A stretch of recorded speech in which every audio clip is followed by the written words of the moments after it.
Hello students and welcome to online tutor. Online tutor में आपका स्वागत है और यदि आप मेरे चैनल में पहली बार आए हैं तो इसे सब्सक्राइब करना ना भूलें।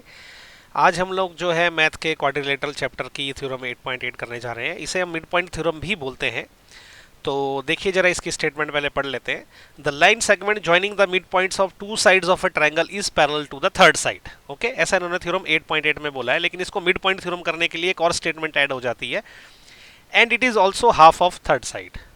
ओके, अच्छा इसका मतलब क्या है ये समझते हैं। तो सबसे पहले हमें दिया क्या गया है, हमें एक ट्रायंगल दिया गया है, triangle A B C. Okay, इसमें क्या है, इसमें डी और ई जो है वो मिड पॉइंट है किसके, ए बी के और ए सी के। तो इसका मतलब ये जो डी बी है ये इस ए डी के बराबर रहेगा, और ये जो मैंने डबल डंडे से मार्क किया ए ई, ये जो है इस ई सी के बराबर रहेगा। ओके, इतना हमें पता होना चाहिए। अब हमें क्या करना है, प्रूव करने में हमें सबसे पहले हमें प्रूव ये करना है कि आपका DE is parallel to BC and DE is half of BC। तो ये जो लाइन DE है ये इस लाइन BC के पैरेलल है। ठीक है, ये जो लाइन DE ये ओके, और ये लाइन BC ये दोनों आपस में पैरेलल है, और ये जो DE है इस BC का हाफ है, ये हमें प्रूव करना है। तो ये हम डायरेक्ट प्रूव नहीं कर पाएंगे, पहले हमें कुछ कंस्ट्रक्शंस करना पड़ेंगी। ओके, तो कंस्ट्रक्शंस में क्या है, सबसे पहले सी पॉइंट से हमने एक लाइन ड्रॉ करनी है पॉइंट F तक, जो कि इस लाइन AB के पैरेलल होगी। ओके, तो हमें क्या करना है, CF हमने ड्रॉ कर लिया जो कि इस लाइन ए बी के पैरेलल है। ओके, और हमें क्या करना है कि यहां से डी से इसको हमने इसको आगे खींचना है एफ पॉइंट तक। ओके, ये लिखा ना DE and produce DE two point F. तो इस डी को पॉइंट एफ तक हमने प्रोड्यूस करना है, तो हमने प्रोड्यूस कर दिया। ओके, अब जो है हमारा प्रूफ शुरू होगा। तो हम सबसे पहले क्या करेंगे, एक दो ट्रायंगल आपको दिख रहे हैं ना, कौन कौन से ट्रायंगल, एक है ट्रायंगल ADE और दूसरा वाला ट्रायंगल है ट्रायंगल CFE। ओके, एक ये और एक ये।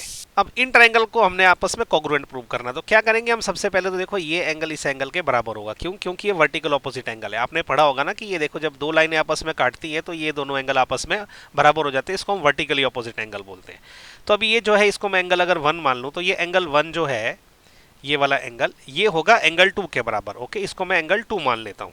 तो ये दोनों एंगल आपस में बराबर है। ये क्यों बराबर है, क्योंकि ये वर्टिकली अपोजिट एंगल है। ओके, तो हमने क्या किया, इन दोनों ट्रायंगल में एक एंगल आपस में बराबर प्रूव कर दिया। अभी एक चीज आपको क्लियरली दिख रही होगी, ये लाइन इस लाइन के बराबर है। देखो दोनों जो है डबल क्रॉस से मैंने डबल लाइन से मैंने मार्क करी हुई है। तो इसका मतलब क्या है, ये जो लाइन EA है, ओके, ये वाली लाइन ये किसके बराबर है, ये लाइन EC के बराबर है। ये कौन सी वाली लाइन है, ये जो गोल घूम रही है। तो ये दोनों लाइनें आपस में बराबर है। तो अब इन दोनों ट्रायंगल्स में हमने क्या किया, एक और साइड भी आपस में बराबर प्रूव कर दी, क्योंकि ये गिवन है। ओके, ये दोनों लाइनें आपस में बराबर, ये गिवन है क्योंकि E इसका मिड पॉइंट है। अभी हमने क्या करना है, एक और एंगल, तो ये वाला एंगल इस एंगल के बराबर प्रूव करना है। तो उसके लिए मैं क्या देखूंगा, अभी AB जो है CF के पैरेलल है। ये जो लाइन AB है ये इस CF के पैरेलल है। क्यों, क्योंकि हमने कंस्ट्रक्शन ही ऐसी करी है। ठीक है, ये AB और ये CF आपस में पैरेलल है, ये हमने यहाँ कंस्ट्रक्शन में किया हुआ है। ओके, और ये जो AC लाइन है ना, ये वाली लाइन ये तिरछी लाइन है, ट्रांसवर्स लाइन है। तो हमें पता है कि जब ऐसे दो पैरेलल लाइंस होती है उसमें एक तिरछी लाइन रहती है, तो उसमें क्या रहता है कि उसके जो एंगल्स है वो आपस में बराबर होते हैं। तो ये एंगल और ये एंगल आपस में बराबर रहेगा। तो इसका मतलब ये एंगल और ये एंगल भी आपस में बराबर रहेगा, क्योंकि ऑल्टरनेट इंटीरियर एंगल्स होते हैं। तो इसका मतलब अगर इसको मैं एंगल 3 बोलूँ, तो ये जो एंगल 3 है, ये वाला एंगल ये किसके बराबर रहेगा, इसको मैं एंगल 4 बोल देता हूँ, ये इसके बराबर रहेगा। ओके, ये जो दोनों एंगल अभी हाईलाइट हुए, तो एंगल 3 एंगल 4 के बराबर है। तो अब इन दोनों ट्रायंगल्स में हमने रीजन भी देना है कि भाई एंगल 3 एंगल 4 के बराबर क्यों है, क्योंकि ये ऑल्टरनेट इंटीरियर एंगल हम बोलते हैं। ओके, तो अभी क्या हुआ, हमने एक और एंगल आपस में बराबर प्रूव कर दिया दोनों ट्रायंगल्स में। तो अभी एंगल साइड एंगल कोंग्रुएंसी लगेगी इसमें, और ये दोनों आपस में कॉन्ग्रुएंट्स हो जाएंगे। ओके, तो वो मैं यहाँ लिख देता हूँ। तो इसका मतलब जो ट्रायंगल ADE ये किसके कॉन्ग्रुएंट रहेगा, ट्रायंगल CFE के। क्यों रहेगा, क्योंकि इसमें एंगल साइड एंगल कॉन्ग्रुएंसी लगी। ओके, ये दोनों ट्रायंगल जो आपस में घूम रहे हैं ये कॉन्ग्रुएंस हो गए, और इसमें कॉन्ग्रुएंसी कौन सी लग गई, एंगल साइड एंगल वाली। ओके, इसका मतलब इसके सारे जो कॉरेस्पॉन्डिंग पार्ट है वो भी आपस में बराबर होंगे। ओके, तो अब इसका मतलब ये हो गया कि ये जो DE लाइन है ये FE के बराबर रहेगी। ये क्यों रहेगी, CPCT से। ओके, तो मैं इसको 3 डंडों से आपस में मार्क कर देता हूँ, ये दोनों आपस में बराबर है, क्योंकि ये CPCT लग गया, क्योंकि इस ट्रायंगल का और इस ट्रायंगल का, ये लाइन इस ट्रायंगल का पार्ट है, दूसरी लाइन इस ट्रायंगल का पार्ट है। और इसी प्रकार से आप देखोगे तो DA जो है वो CF के बराबर रहेगा। ये जो लाइन DA है ये अभी घूम रही है, ये किसके बराबर रहेगी, CF के बराबर रहेगी, क्योंकि ये भी CPCT हो गया, corresponding part of congruent triangles are equal. ठीक है। लेकिन ये DA तो इसके बराबर है, तो देखो ये सिंगल इससे मार्क किया ना मैंने, मैं इसको भी मार्क कर देता हूँ सिंगल, क्योंकि CF और DA आपस में बराबर हो गए। ओके, तो जहां जहां ये सिंगल दिखेगा आपको, ये सारी लाइनें आपस में बराबर है। तो अभी क्या ना, लेकिन ये जो DA है ये इस BD के बराबर है।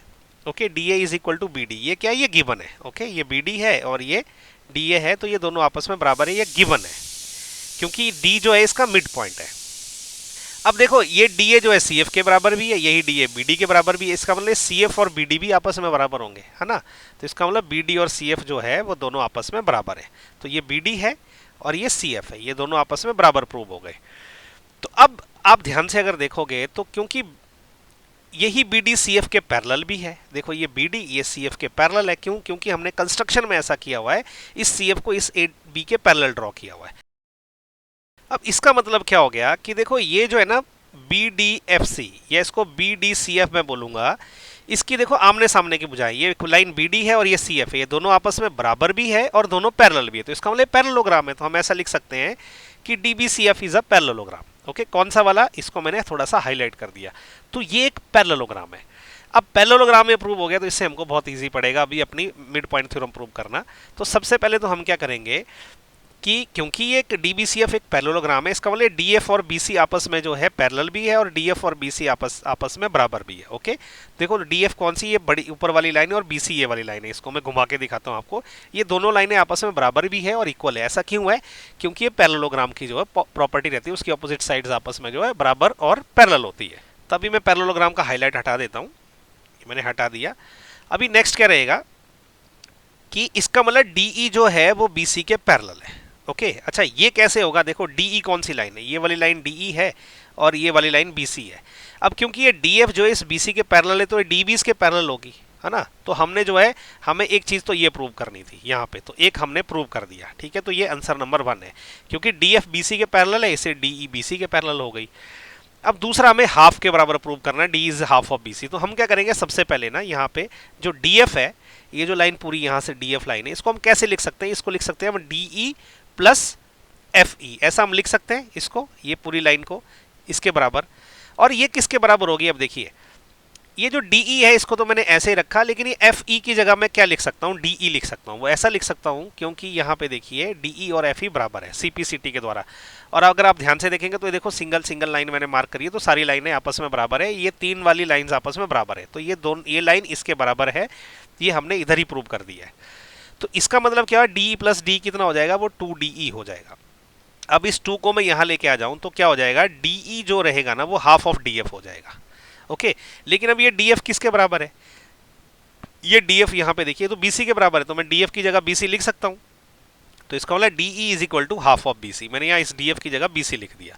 तो अब ये देखिए ये भी आंसर हो गया। तो अब हमने जो है ये भी प्रूव कर दिया। तो अल्टीमेटली हमारी जो मिड पॉइंट थ्योरम प्रूव हो गई कि हमने क्या प्रूव कर दिया कि DE is parallel to BC, वो यहाँ पे प्रूव किया, और DE is half of BC, वो यहाँ पे प्रूव किया। ओके, तो ये मिड पॉइंट थ्योरम है, ये काफ़ी इंपॉर्टेंट है, आप इसको याद कर लीजिए, आपके काफ़ी काम आएगी। Okay, so thank you so much for watching this video. अगर ये वीडियो आपको पसंद आए तो इसको लाइक शेयर और सब्सक्राइब जरूर करें। Thank you.